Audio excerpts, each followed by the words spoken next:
Let's start with the old fire. You see where the stringer of green that runs all the way across out there at about 5 miles? Mm-hmm. The barrier, that's the old Buffalo Creek burn from, I don't remember, 97, 98, somewhere in there. Now where are you talking about? The open, the light green? the far out there on the horizon, where there's no trees. No, You mean way out there? Way out there. Oh, okay. That's Buffalo Creek, burned in the late 90s. Okay. The stuff that you see in front of us, This right this now. stuff right here and the stuff behind us is the lower North Fork fire from Last year. last spring. Okay.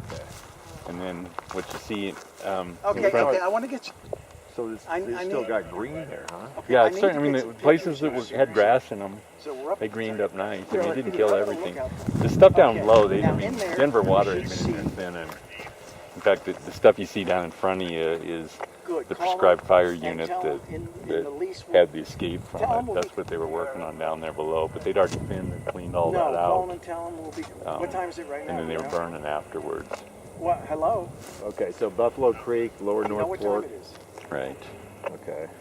And then, I mean, everything, if you look over this first hump down there to that rocky knob there, everything going up to the top of the mountain, you see black in there. That's this one. I don't even remember. Lime Gulch. Lime Gulch. Where is Lime Gulch? Lime Gulch is, well, from behind me.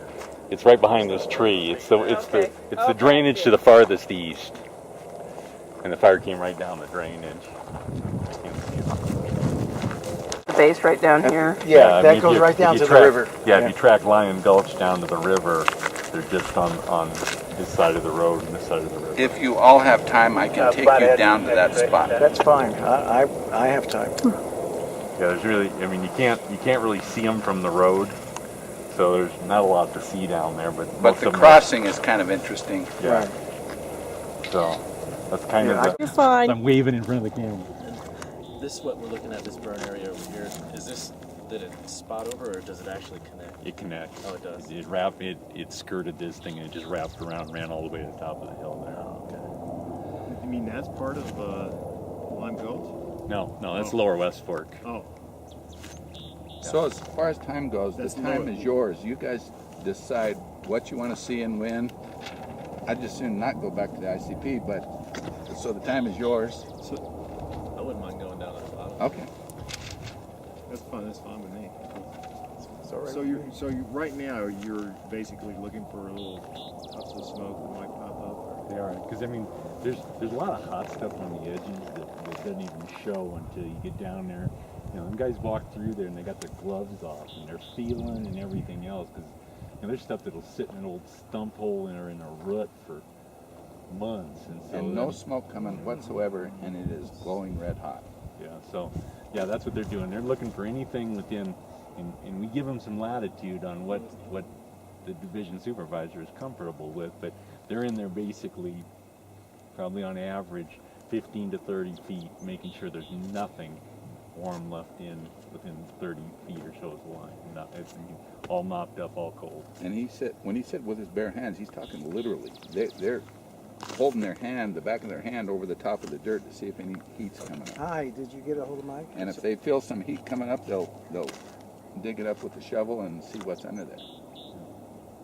So they're going out 30 feet on either Well, side, or 30 feet. No, Actually, well, it's what they're pretty doing on a lot of it, particularly on this end, 30 feet within, they're in there turning over everything Okay, in the black. why don't you call know, him back? So maybe and mopping 15 up. on either side. And on the outside, though, no, We're up- especially like we're up at the top of that. when the wind's been blowing that way, we call it gridding, and we'll take a crew or half a crew and walk them through the green That's where out in the front to make sure second that there was any spots that lobbed out there that we didn't know about. So the area where the spot fires were yesterday, they probably gridded that. They may be But gridding we're it right going. now. We're going Yeah, down that's to the what we river. did. We picked up the couple little Everybody, spots that you know, we we had got a in box there, camera, and then the first thing we did, we put a crew in there and had We them, got 285 strung pounds. out, We're all going to probably 300 foot wide, So a guy slowly every marching through 10 there, feet or just so. making sure there was I nothing don't in have there. the And that number, was, honey. so then that's what they did this morning. Was the first thing they sent one of the crews back in there to re-grid all that stuff this morning, just make sure there's nothing outside the line that we don't know. You do that in the morning when the fire's not doing anything. If you wait till the afternoon Okay.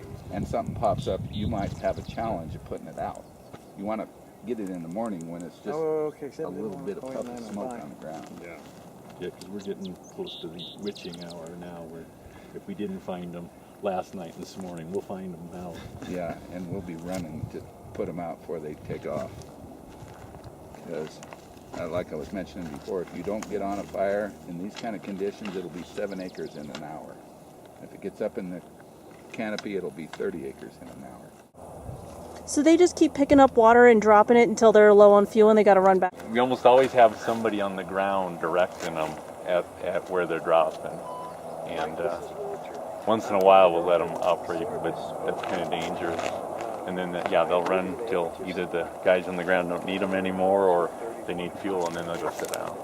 Is that little puff from a dozer or just vehicles? Wind. Just a wind gust. There we go. See up on the, well, actually it's kind of dissipated now, but like, Behind that Yeah. black, no, I think that's all dust in there. Yeah, we Just have dust kicking we have no dozers out here, Oh, so okay. there's no way you could work a dozer. No. It's too steep and rocky. too steep.